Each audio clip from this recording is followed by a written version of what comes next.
इस वीडियो में NCERT 10th class math प्रश्नावली 4.3 प्रश्न संख्या 7 बहुत ही महत्वपूर्ण प्रश्न है।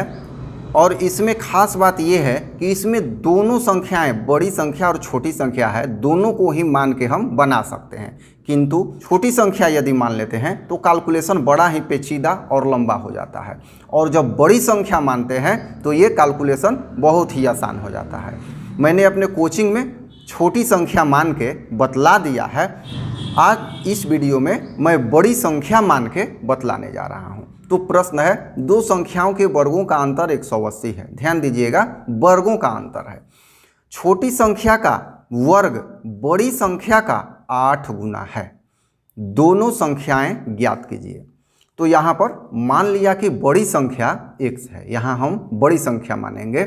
तो छोटी संख्या का वर्ग, देखिए छोटी संख्या नहीं, छोटी संख्या का वर्ग 8x होगा। क्यों? क्योंकि बड़ी संख्या को हम x माने हैं और प्रश्न कह रहा है कि छोटी संख्या का वर्ग बड़ी संख्या का 8 गुना है। तो बड़ी संख्या तो x है और इसका 8 गुना 8x होगा। कौन सा? छोटी संख्या का वर्ग।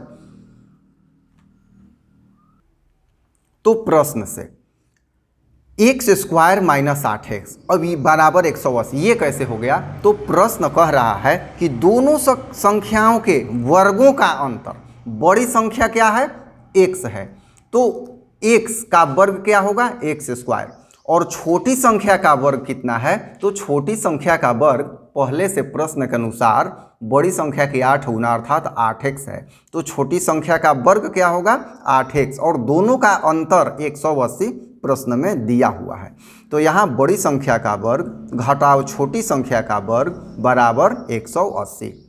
अब x स्क्वायर माइनस 8x, इस 180 को इधर लाएंगे, गुणनखंड विधि से हल कर देंगे। x square minus 18x plus 10x minus 180 बराबर 0। गुणनखंड विधि पहले से आप लोग समझ चुके हैं।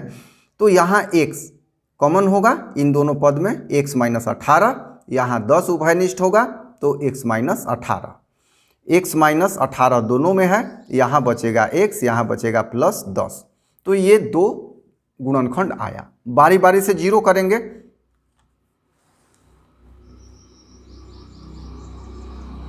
तो जब x प्लस 10 बराबर 0 तो x बराबर क्या होगा? माइनस 10 होगा। और यहाँ x माइनस 18 बराबर 0 तो x बराबर 18 होगा, प्लस 18 होगा। बड़ी संख्या तो ये दोनों हो गया। संख्या ऋणात्मक भी हो सकती है, धनात्मक भी।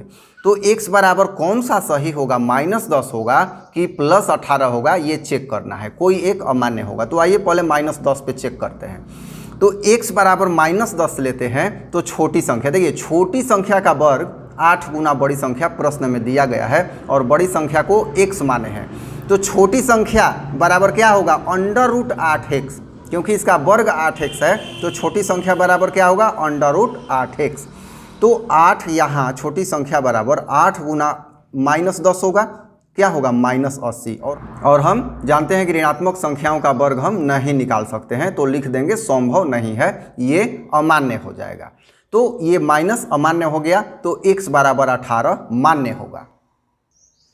तो x बराबर 18 पर छोटी संख्या 8 गुना 18, क्योंकि 8x अंडर रूट इसमें भी अप्लाई होगा, तो 8 गुना 18, तो गुना होगा 18 8 144, और 144 का वर्गमूल क्या होगा? 12। तो जब भी हम रूट निकालेंगे प्लस माइनस दोनों होगा, प्लस माइनस 12। तब यहाँ संख्याएं, बड़ी संख्या क्या होगी? 18 और छोटी संख्या 12 और माइनस 12, अर्थात दो कॉम्बिनेशन बनेगा, एक 18 12 का और एक 18 माइनस 12 का, जिसमें 18 बड़ी संख्या और 12 प्लस माइनस छोटी संख्या है। तो इस तरह से यह प्रश्न हल हो जाता है। धन्यवाद।